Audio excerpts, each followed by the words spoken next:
There arrives a profound and often painful moment in human experience when a person stands before the mirror and genuinely fails to recognize the reflection looking back at them. It is not because their physical features have altered in any dramatic way, but rather because some vital, animating spark within their consciousness has been quietly extinguished.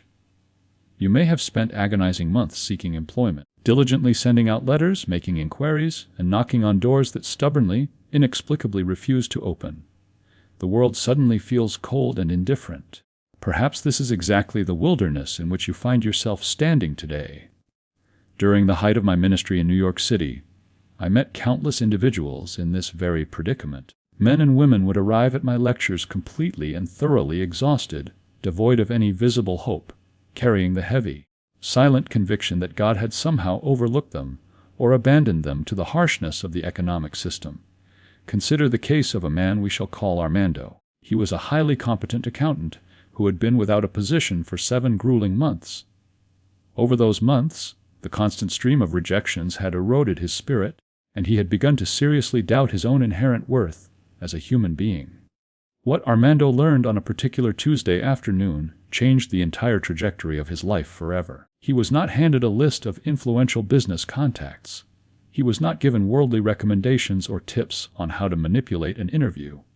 He was given something infinitely more potent, practical, and permanent, a spiritual revelation of biblical truth that utterly transformed his inner consciousness and consequently reorganized his entire outer reality.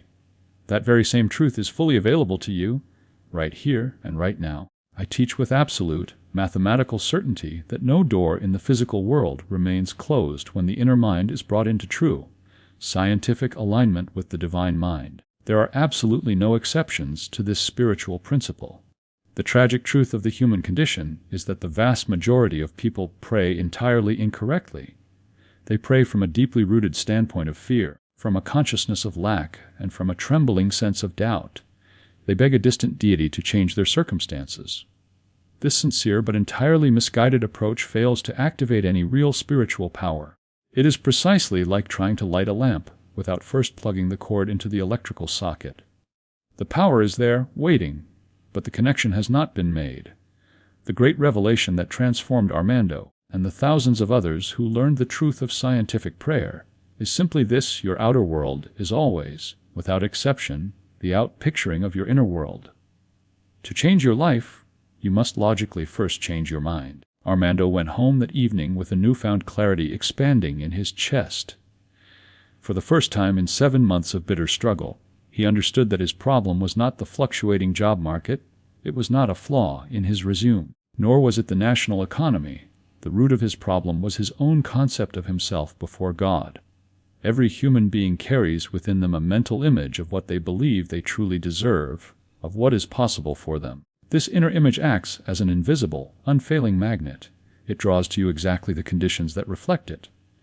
If your inner image is dominated by lack, rejection, and unworthiness, the outer world has no choice but to faithfully return that exact condition to your doorstep. The Bible states this law of mental equivalence with scientific precision in the book of Proverbs, chapter 23, verse 70. For as he thinketh in his heart, so is he. In this single verse lies the entire foundational system of scientific prayer. Notice it does not say you are what you claim to be with your lips. You are what you truly, deeply believe yourself to be in the silent depths of your heart. Armando realized with a shock that he had been praying for a job with his spoken words, while his heart silently and continuously decreed, I am not enough. The market is terrible. There is no place for me. And it was this silent, dominant prayer of the heart that the law of the universe was faithfully answering. To break this hypnotic cycle of lack, you must utilize the first concrete technique of scientific prayer, the prayer of recognition. In this method, you do not begin by begging for a job or a paycheck. Before expressing any personal desire, your mind must firmly and deliberately establish the spiritual truth of who you really are. You practice it in this manner, in the silence. With your eyes closed to shut out the distractions of the material world, you repeat with calm, deliberate conviction. Armando practiced this specific prayer every single morning for 10 unbroken minutes. He did not recite it like a mechanical parrot. He meditated upon it word by word, allowing the profound weight of the affirmation to bypass his anxious, rational mind and sink deeply into the fertile soil of his subconscious. True prayer is never talking at God. It is the act of tuning your consciousness into God, exactly like adjusting a radio dial to catch a clear broadcasting frequency. Within 12 days of diligently practicing this prayer of recognition, Armando received an unexpected phone call. It was not a response from any of the dozens of applications he had submitted in fear. It was an out-of-the-blue call from a former colleague who had suddenly heard of a perfect vacancy that required his exact skill set. A door that he had never even knocked on opened completely of its own accord.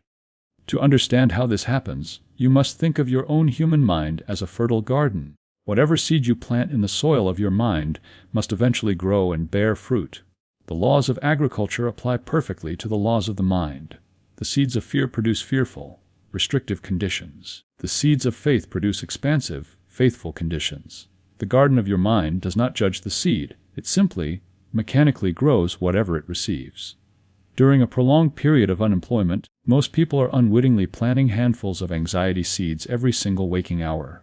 Every day that passes without an answer reinforces the panicked thought. This isn't working. My savings are depleting. Time is running out. Each one of those terrified thoughts is a potent seed that your mental garden dutifully and efficiently cultivates into your future reality. Jesus of Nazareth understood this psychological mechanism perfectly. This is exactly why he gave the highly technical psychological instruction found in Matthew 6:25. Take no thought for your life. Modern humanity often misinterprets this as mere poetic or sentimental advice. It was nothing of the sort. It was a strict scientific instruction designed to keep your mental garden completely free from the destructive, choking weeds of worry and chronic doubt. You must stand as the guardian at the gate of your own mind, refusing entry to thoughts of failure and deliberately planting the seeds of your inevitable, divine success. Eventually, a well-meaning friend handed her a copy of my book, The Sermon on the Mount. She began reading without much initial hope, but the spiritual logic in those early pages arrested her frantic, fearful mind. She learned the vital, immutable truth that every outer difficulty is, in reality, an inner opportunity for spiritual growth operating in disguise. She realized that the divine mind never, under any circumstances, closes one door in your life without simultaneously opening something infinitely better and more expansive. Valentina was introduced to the specific technique I call metaphysical treatment. It is crucial to understand that metaphysical treatment is entirely different from ordinary, orthodox prayer, because it does not supplicate, it does not beg, and it absolutely does not attempt to negotiate or strike a bargain with God. It operates from a completely different, elevated level of spiritual consciousness. Instead of searching for work from a state of raw panic and human desperation, she began to deliberately treat her own mind. In her daily practice, she affirmed, "Divine Mind knows the perfect place for me. That place is seeking me right now. I do not search in anxiety, I prepare myself in faith." 3 months later, Valentina did not return to a subordinate managerial position in another firm. The radical shift in her consciousness had opened a much wider channel for her good. She founded her own independent consultancy, and today she directs a thriving team of 12. She attributes this complete pivot of her destiny not to her own cleverness or business acumen, but to having learned to pray from a consciousness of divine abundance rather than human lack. The application of metaphysical treatment for the demonstration of employment requires strict mental discipline and involves 4 specific scientific steps. First is the statement of truth. You must define what you seek not in terms of your desperation, but in terms of divine purpose. You declare firmly, "The divine mind knows my ideal work perfectly. It exists right now in the spiritual realm. It is full of profound purpose, genuine satisfaction, and right compensation. There is no delay in spirit. What is mine by divine right comes to me now." Second is the affirmation of divine availability. You must scientifically recognize that God does not experience an economic recession. The spiritual universe is infinitely, endlessly abundant. You declare, "Perfect opportunities exist for me at this very moment. The divine mind knows them and directs them to me with perfect, unfailing synchronization." Fourth is the release of the result. I insist upon this step with the utmost emphasis. After affirming the spiritual truth, you must completely let go. You must trust the law and take inspired action. Inspired action, which is guided quietly by your inner prompting, is completely different from the frantic, exhausting action driven by the paralyzing fear of failure. Correct tuning is achieved through what I call the holy hour. Every single day, preferably in the quiet of the morning, you must dedicate at least 30 minutes to establishing your consciousness in the sheer presence of God before you do anything else. You do not use this time to recite a panicked shopping list of demands. You use it to know, to simply be, and to feel the reality of the divine. Read a biblical passage, meditate upon its deeper, metaphysical meaning, and then sit in profound silence. Mature prayer is not a frantic monologue directed at the ceiling. It is a quiet dialogue where the human soul learns to listen to the still, small voice of divine wisdom. When your mind is properly aligned with the divine mind during this holy hour, you establish what I term the circuit of grace. It is a continuous, effortless flow of good that requires no agonizing human striving to maintain. The right opportunities simply arrive. The right people cross your path at the exact right second, not by blind luck, but by the infallible operation of spiritual law. However, you must be ruthlessly vigilant, for this delicate circuit is instantaneously short-circuited by negative mental states, by fear, by chronic doubt, by jealousy of those who are currently employed, and most destructively, by resentment. Each of these toxic states acts exactly like a blown fuse in an electrical circuit. The raw power of God still exists, but the flow into your life is completely severed as long as that mental condition is permitted to remain. To restore the circuit, you must undertake the strict work of mental purification. You must deliberately identify the thoughts cutting off your divine flow and forcefully replace them with their spiritual opposites. But the most critical of these is forgiveness. To harbor resentment against a former boss who treated you unjustly, or a corporation that dismissed you coldly, is a luxury you simply cannot afford. It is a heavy, toxic weight that chokes the divine flow. Forgiveness does not mean justifying their wrong actions. It means liberating yourself so that you may receive the massive good God has prepared for you. You must use the specific prayer of forgiveness. Visualize the person or the institution that caused the harm, and declare silently,